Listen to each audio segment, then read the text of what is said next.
নমস্কার, সকলকে স্বাগত জানাই আমার নতুন একটি ব্লগে। আজকের ব্লগটা একটু বড় হবে, কারণ কি আজকে যে রেসিপিটা বানিয়েছি সেটা হচ্ছে বাটি চাট বা কাটুরি চাট।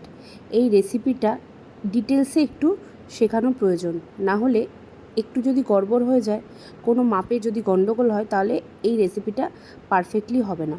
তো সেই জন্য আমি পুরো রেসিপিটা একটু ডিটেলসে যতটা সম্ভব আমার পক্ষে হয়েছে ততটা ডিটেলসে বোঝানোর চেষ্টা করেছি।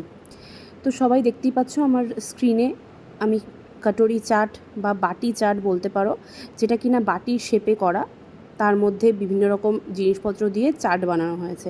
তো তারই রেসিপি তোমাদের সাথে আমি শেয়ার করব। সবাই ধৈর্য ধরে পুরো ভিডিওটা একটু দেখবে। আমি তোমাদের সাথে ডিটেলসে রেসিপিটা শেয়ার করার চেষ্টা করেছি।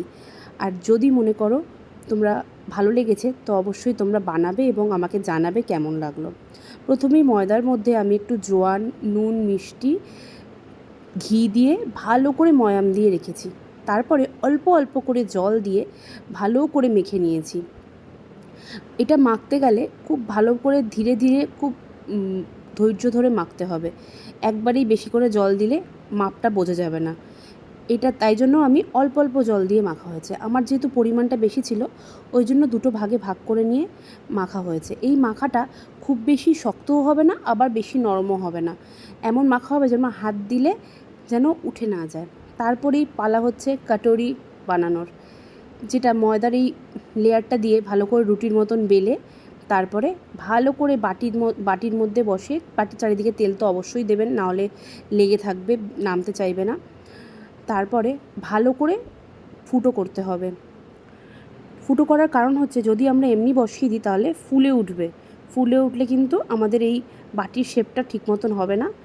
তো সেই জন্য আমাকে কাঁটা চামচ দিয়ে ভালো মতন করে চারিদিকটা ভালো করে দিতে হবে। তারপরে তেল গরম হলে ভালো করে চেপে ধরে রাখতে হবে বাটিটাকে, যাতে বাটির শেপটা এসে যায় ভালো করে। এখানে কিন্তু ধৈর্য হারালে চলবে না। এখানে অনেকক্ষণ ধরে বাটিটাকে ধরে রাখতে হবে। যখন দেখবেন অটোমেটিক বাটিটা উঠে এসছে, তখন সাঁড়াশি দিয়ে বাটিটা তুলে নিলে অটোমেটিক বাটির শেপ চলে আসবে।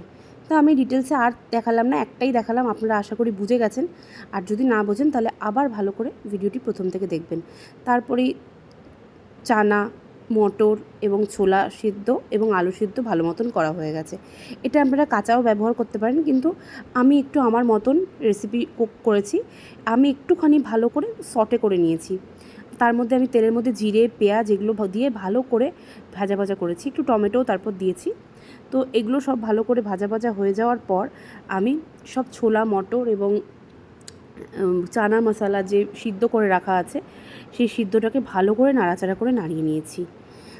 এরপরে পালা হচ্ছে সাজানোর। আমি আলুর মধ্যে একটুখানি চাট মশলা আর নুন দিয়ে দিয়েছি, সেটার আমি দেখালাম না ভিডিওতে।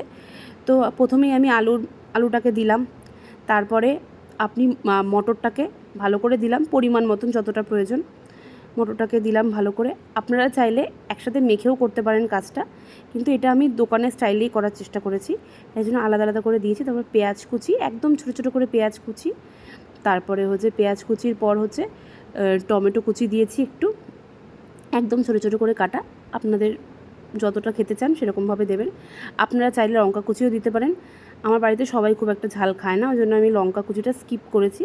আপনারা চাইলে অ্যাড করতে পারেন। আমার বাড়িতে ধনেপাতা ছিল না, তাই ধনেপাতা দিইনি আমি। তারপর টমেটো সস দিয়েছি, আপনারা চাইলে ধনেপাতা দিতে পারেন, খুব ভালো লাগবে খেতে ধনেপাতা দিলে। তারপরে আমি একটা দইয়ের মিশ্রণ বানিয়ে রেখেছিলাম, সেটা দেখানো হয়নি। সেটা পুদিনা পাতা, নুন, মিষ্টি দিয়ে আমি বানিয়ে রেখেছিলাম। তো পুদিনা পাতার পরিমাণটা অল্প ছিল বলে সবুজ হয়নি। আপনারা চাইলে আর বেশি করে ধনেপাতা, পুদিনা পাতার চাটনিও করে এর মধ্যে দিতে পারেন। আমি দিইনি, আমার ছিল না বলে। তো আমি এইভাবে দইয়ের মিশ্রণটাকেও ভালো করে দিয়ে দিলাম উপর দিয়ে সাজিয়ে। তারপরে আমি ঝুরি ভাজা ইউজ করেছি উপর দিয়ে দেওয়ার জন্য। চাটে আপনারা চাইলে একটুখানি এই বাটির যে শেপে বানানো হয়েছে এই মাখাটাকেও আপনারা একটু মাঠরি টাইপের বানিয়ে আপনারা ভেঙে ভেঙে দিতে পারেন উপরে। আমি দিইনি, ঝুরি ভাজা দিয়েছি বলে আমার আর প্রয়োজন পড়েনি। তারপরে ভালো করে সাজানোর পর অবশ্যই সার্ভ করবেন, এবং বাড়ির লোকের অবশ্যই প্রশংসা তো করাতেই হবে। এমন সুন্দর রেসিপি বানালে কে না প্রশংসা করায়। আমার রেসিপিটা কেমন লাগলো অবশ্যই জানাবেন, ট্রাই করে আমাকে কমেন্টে জানাবেন। বাই।